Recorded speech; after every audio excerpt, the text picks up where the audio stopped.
regalarles esta historia muy conocida, pero es una de las historias más fascinantes que hay en la Biblia, más profundas, que más me impactan del poder transformador de Dios, y que es precisamente la historia de la mujer samaritana y ese encuentro revelador con Jesús que transformó para siempre su vida.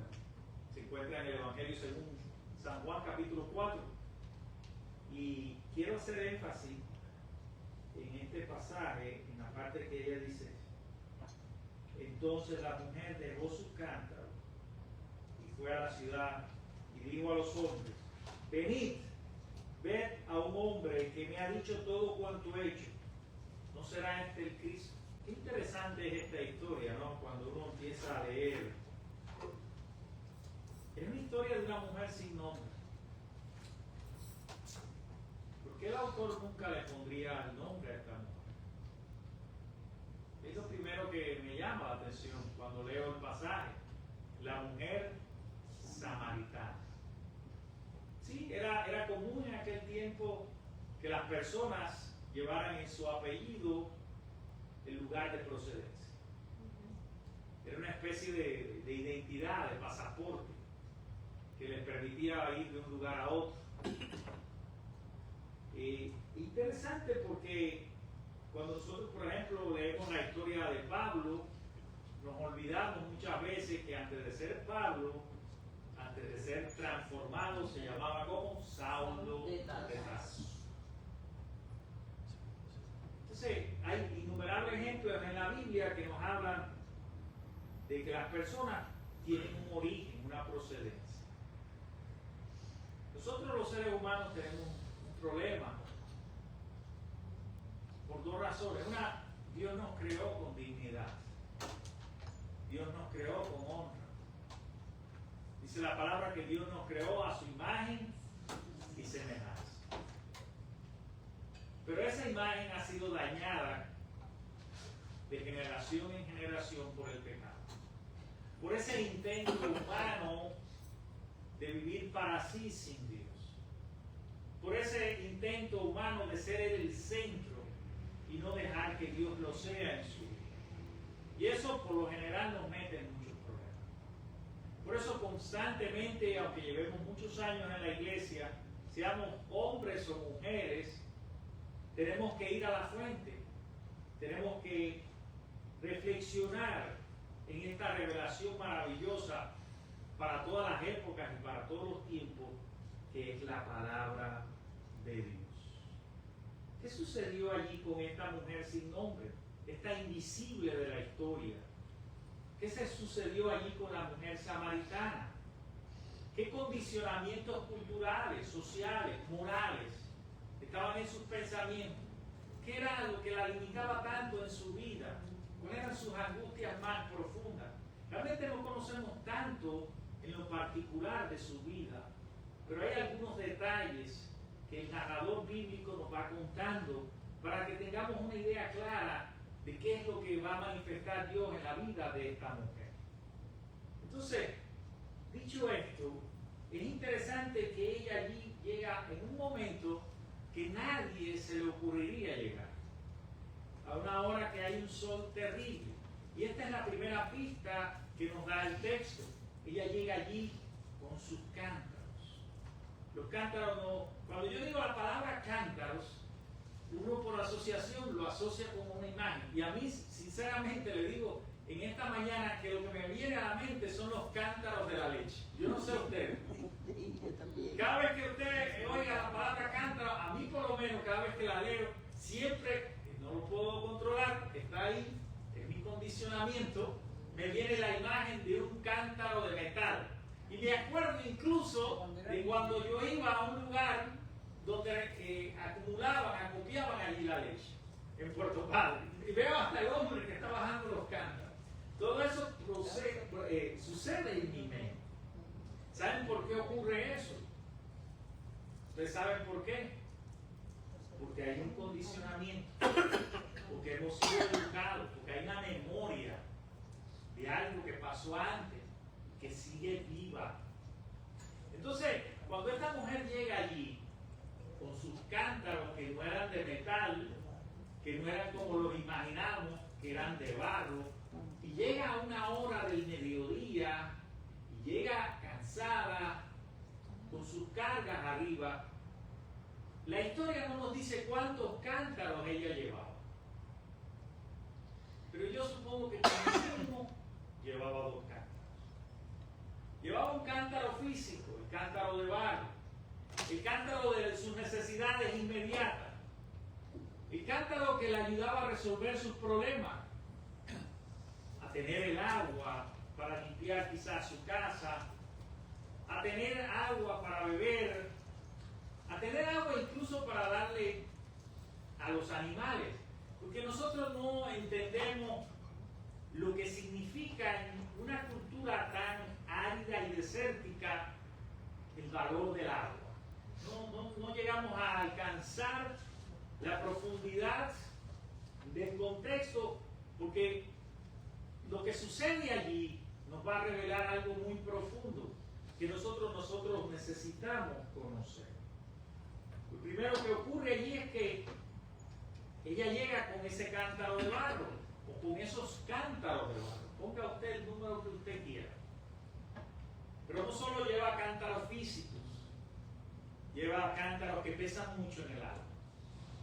Lleva los cántaros quizás del moralismo de la época, que constantemente la juzga porque esta mujer ha tratado de llenar su vacío con muchas relaciones amorosas. Eso nos cuenta la historia.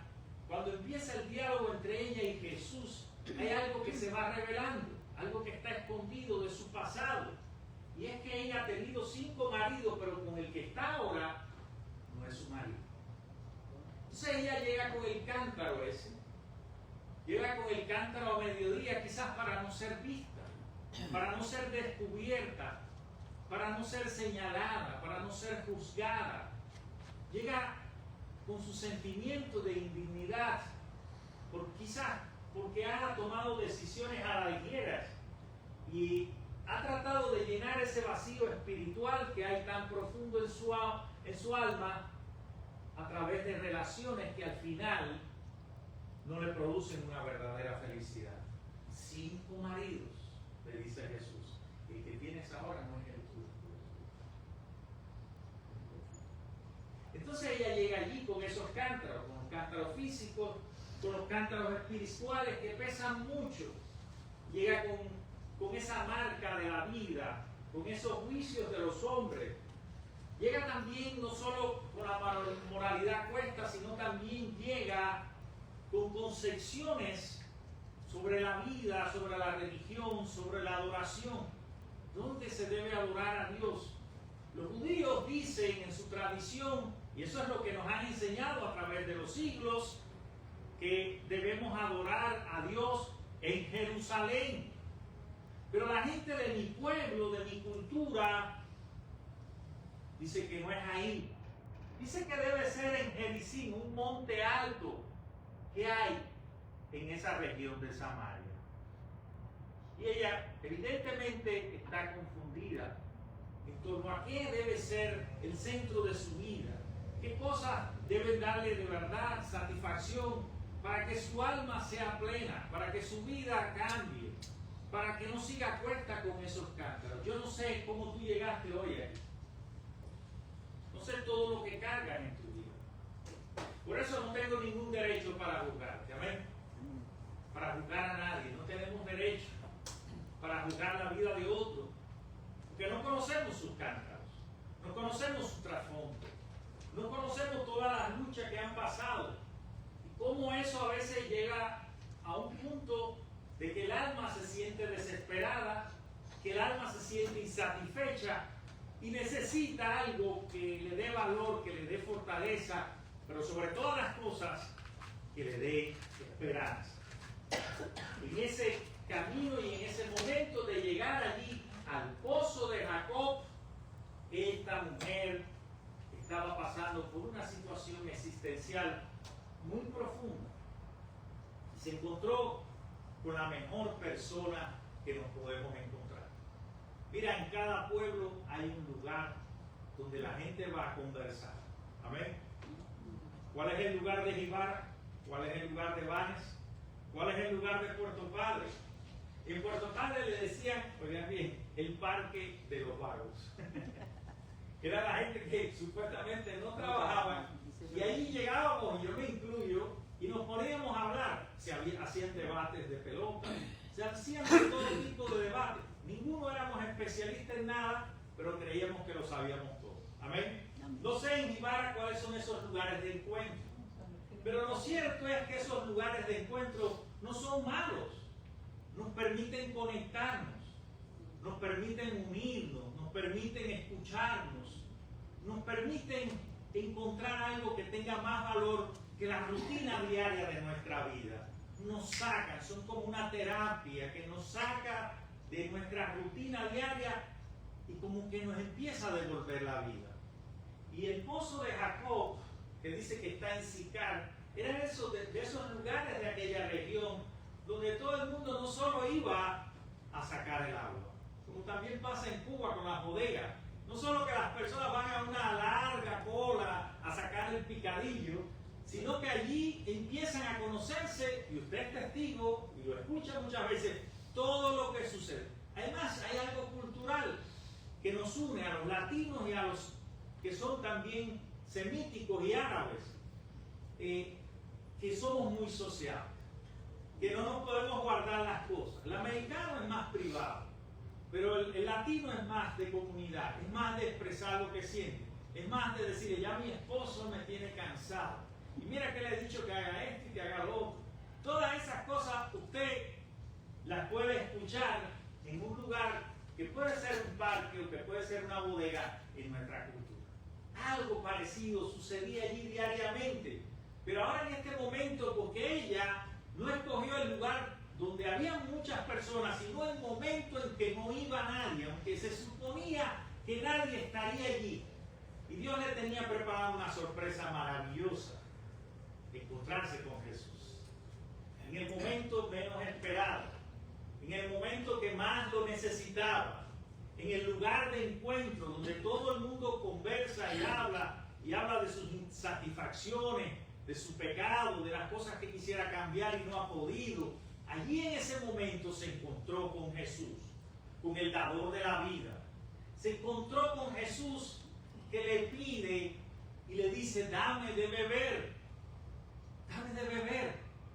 Y esto la asombra tanto, porque Jesús, siendo judío, está rompiendo todos los protocolos de aquella época. Porque judíos y samaritanos, nos cuenta la historia, no se llevaban entre sí. Este era un cántaro de desprecio, de exclusión, de pueblos mixtos que se han mezclado, de gente impura que no adora verdaderamente a Dios en Jerusalén, de gente que no cumple los ritos y están fuera del sistema religioso. ¿Cómo voy a hablar yo con un samaritano, un hombre despreciado o una mujer despreciada? Sin embargo, Jesús no viene a juzgar a esa mujer. No se aleja de ella, se acerca y rompe lo que esa barrera había separado por tantos años de historia, y le pide algo tan sencillo como dame de beber. Qué bueno cuando nosotros tenemos esas oportunidades en esos lugares de encuentro, que puede ser tu trabajo, que puede ser también esta iglesia. Qué bueno que nosotros estemos atentos, porque Dios quiere revelarnos cosas profundas, no para juzgar a nadie, no para guardar ese secreto, sino para escuchar, para establecer un nuevo vínculo de comunión espiritual y poder ayudar a esa persona a que esa sed inmensa y ese vacío tan profundo, entonces Dios lo pueda llenar. Y eso lo podemos hacer de muchas maneras, a través de las palabras, a través del silencio amoroso, del acompañamiento. Nosotros podemos convertir esos momentos en un diálogo fecundo, en un diálogo de fe, en un diálogo que honre la vida de aquel que cayó, de aquel que fracasó, de aquel que quizás no encuentra un espacio en la sociedad y en la vida, y que el mundo y los sistemas se lo han negado, o que no han podido romper con esas estructuras y esos estereotipos que lo condenan Qué bueno, qué maravilloso, qué extraordinario lo que sucede en esta mujer que ha perdido el valor de la vida. Yo no sé si en algún momento tú como mujer te has sentido desvalorizada, te has sentido que no cuentas, te has sentido juzgada, criticada, apartada, separada. Dios quiere algo diferente para ti. Dios en su eterna misericordia, en su amor más profundo, no quiere que te quedes en el vacío de un alma que no le conoce. Por eso Él toma la iniciativa en su amor y le dice, dame de beber. Y ella no entiende porque su vida está enfocada en las cosas exteriores, en esa agua que corre por la fuente. Se construían esos pozos a nivel de la tierra y era el agua viva, era el agua pura de manantial que corría, y llegaban las bestias y los animales que traías contigo y ellos también podían beber. Y tú del pozo allí sacabas el agua para consumo de tu hogar. Cuando Jesús le dice estas palabras tan lindas, después de todo ese aparente encuentro sorpresivo, que la sorprende porque él siendo judío le habla, rompe todo, porque él quiere llegar allí a su corazón, porque a Dios no le importa lo que hagamos exteriormente, lo que seamos capaces de producir en nuestras obras como seres humanos, son tan limitadas, no van a impresionar a Dios, no nos van a liberar nunca del pecado, porque solo Él lo puede hacer en su amor. Entonces es interesante porque ella deja que Jesús entre en su vida y le dice, Señor, no tienes con qué sacar y el pozo es hondo. ¿De dónde pues tienes el agua viva? ¿De dónde pues es el agua viva? Y entonces Jesús le responde, dice, si conocieras el don de Dios y quién es el que te dice, dame de beber, tú le pedirías y él te daría agua viva. ¿Acaso eres tú mayor que nuestro padre Jacob, que nos dio este pozo, el cual bebieron él, sus hijos y su ganado? Ya todavía no ha entendido, porque está entendiendo la vida y la relación con Dios a través de una tradición y una religión, a través de un sistema humano imperfecto y limitado. Y por eso ella dice, bueno, pero este pozo lo construyeron Jacob hace muchos siglos. No entiende el plano espiritual al cual Jesús quiere llegar, porque sanando su corazón, llenándola de satisfacción y plenitud de vida a través del Espíritu Santo, que es lo que simboliza el agua viva, en ella va a haber una transformación profunda, de manera que no va a quedar igual. La iglesia es como el pozo de Jacob.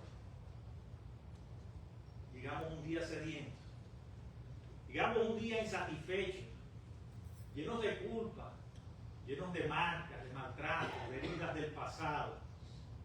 Qué bueno que fuimos tan valientes de escuchar a Jesús y romper con todos esos miedos, romper con todos los estereotipos y llegar hasta la fuente verdadera de agua y de vida que es Jesucristo. Qué bueno que la iglesia se convierta en ese espacio de adoración, en ese espacio de encuentro de la verdad y del amor, que es lo que significa el culto cristiano. Es un encuentro con Jesús, es un encuentro con la verdad que nos cuestiona, que llama la atención, pero que al final lo que busca es sanar esas heridas, es curar tu mente de tantas cosas que te han dicho. No es que eres malo en sí, sino que te enseñaron mal, te educaron mal, la cultura, los padres, la religión no llegó a donde tenía que llegar, porque el único que puede llegar al corazón humano es Dios. Amén. Amén. Es Dios.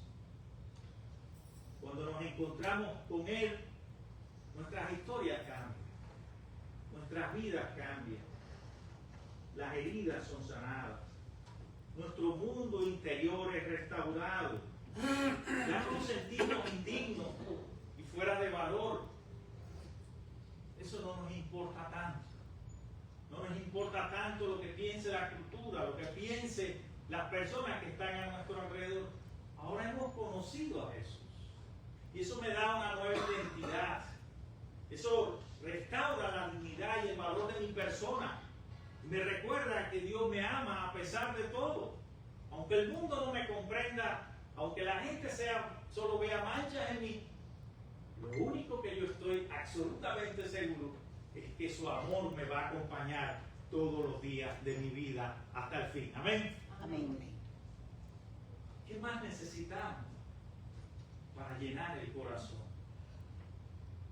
Sino a Jesús. ¿Qué más necesitamos tú y yo para convertirnos en agentes de su reino que conocer a Jesús? Porque ella dice la palabra que luego de ese encuentro tan poderoso y revelador, que le dijo no solo quién era Jesús, sino quién era ella y la necesidad que tenía de ser transformada, dice la palabra que ella dejó sus cargas. Ella dejó todo su pasado. Ella dejó todas sus heridas. Ella dejó todo lo que pesaba sobre sí. Y tuvo el valor y la fe para enfrentar su propósito y su misión en aquella generación y en aquella época.